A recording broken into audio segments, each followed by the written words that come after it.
Hi guys, and welcome back to another DrAce video, and today we're going to be playing TT Isle of Man 3, Right on the Edge, and this time around we're going to be using Ilya Kalju here in the very quick section of the St. John's round. I think it's what, the qualifying we're doing here today for Section 1. I'm not particularly confident in this area, and this is the first time we're going to be using the Kawasaki since probably my first impressions after I did the video with Glenn Irwin. I gave the Kawasaki a try then.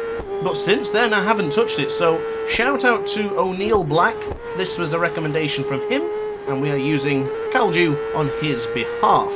Now, I'm still using the electronics I figured out the other day in the Electronics Are a Secret video, or the one after it, which we are using ABS on 0, TCS on 1, anti-wheelie and engine brake both on 2. Now, the one thing I did notice myself doing in this one is bringing on the power a little bit too gradual. Now, I do that a lot because of the PS5 control. I'm still finding the tweak with the PC. But of course, guys, if you do enjoy this video, don't hesitate to hit the like button. Also, consider subscribing, because I am still not finished making fantastic content on TT Isle of Man 3. But what I will say is that today, we are trying to beat the AI on 100% difficulty. I don't know how it's going to go. I feel quite confident with this bike, and I have restarted the session a couple of times just to get into it. I did a bit of practice as well, and I didn't finish too far off the pace. So I'm quite confident that we can actually probably get a podium. That's what I'm looking for here today in the 100% difficulty AI. I have beat them before in a previous challenge, but if I can do it consistently, then 100% will be for my career mode. I may actually restart the career mode and do it all on 100%, because a few of the races I did on 40 and maybe even 60% AI. I don't think the AI are particularly difficult, it's just about learning the tracks. If I learn the tracks as we get a little bit close to the bushes and the shrubbery to the left hand side there, we should be in a good position to win. But can we beat the AI on 100%? Let me know in the comment section what percentage you guys are facing the AI off. Usually as a matter of thumb, or as a rule of thumb should I say, as I always tend to put the difficulty on the highest and just see what happens. If we lose, we lose, you know, no big deal.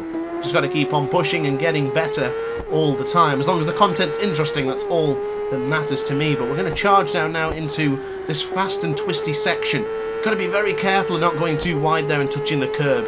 Get caught in the pavement there and you're going to go flat on your arse. So just be very careful around that part of the track. And any quick change of direction, my usual go-to strategy now is just to brake really early and just to make sure I'm gradually bringing the power on, coming out of the corners, rather than just tackling it full on. I can't tackle this track like I would do by playing Ride 4, MotoGP, or even Superbike. It has its own unique way of dealing with things, and we've got to balance it around with the bike, because I've just come in a little bit too early on the apex there. Carrying that much amount of speed would be able to push the bike in quite early, but a little bit concerned for this braking mark here. I'm going to go as the texture pop-in starts happening in the distance. Hopefully that is soon to be fixed, but I'll be more prepared. But now I'm actually getting used to the texture popping. I'm actually using them as a braking guide. So once that gets fixed, if it gets fixed, we're going to be in a situation where I'll not know my braking markers. But I've still got a lot to do. Still got to tackle the full version of the circuit. It's been a long time since I tried that now. Probably in a couple of online sessions with some of the aces. As we now go into the change of direction here. I don't want to get too confident now. I do feel rather strong around this area, but there's a couple of blind sections that just need to be tentative of. Now into the right hand side here, chucking that right boot out, the right city boot just touching the floor momentarily. As we now go to the change of direction, but so far feedback is good. The Kawasaki feels great, it looks great, and across the line we have I guess we'll have to skip the session to find out, and we are, second! Second place, just 3.5 seconds behind the great Peter Hickman on the M1000RR. Gotta be honest with you, I'm quite confident with that, so we will start the race from second.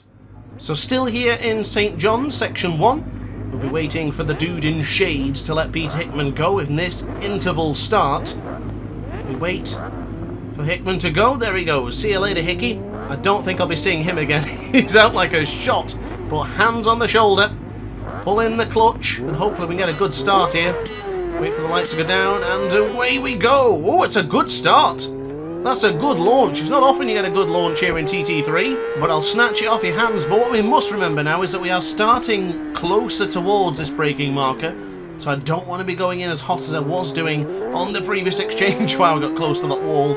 I did that in the video for the review when I was with Peter Hickman in the free roam. I came too early up on the acceleration and almost bumped that stanchion on the right hand side, but we're carrying a lot of speed now.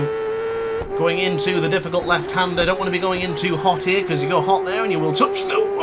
I thought I was going to say touch the pavement there, but we almost went too early and ended up touching the bush to the left hand side. Now holding the angle for the right and just gradually braking in. Should have downshifted there, as a matter of fact. I didn't drop enough speed. But now coming out to the right hand side, eager upon the acceleration, Doctor.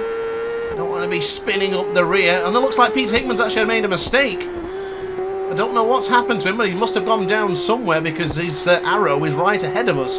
And one thing I've found, which is actually quite annoying and a little bit off-putting, top right-hand corner of your screen there, it will dictate our position on where we are during the time of this event, and honestly it's really distracting. I found myself looking at that too many times just to see where I was. Best bit of advice there is to completely ignore it and just race your own race, because of course we can be slow in one sector, but we could be rapid in the next. So just bear that in mind if you are doing an interval session. And I think this might be the first time I've done a video with the interval. And I like it. I like that idea. Although if you do qualify quite late, you're going to be starting for a good while. And then you'll obviously finally get to go. But so far looks good. And happy to see that the world hasn't crashed yet. Sometimes that happens on the left and right hand side of your screen. The skybox just basically breaks as we carry a lot of speed. The sign on the floor may have said slow, but it's certainly not us. Rapid as anything on the ZX10RR.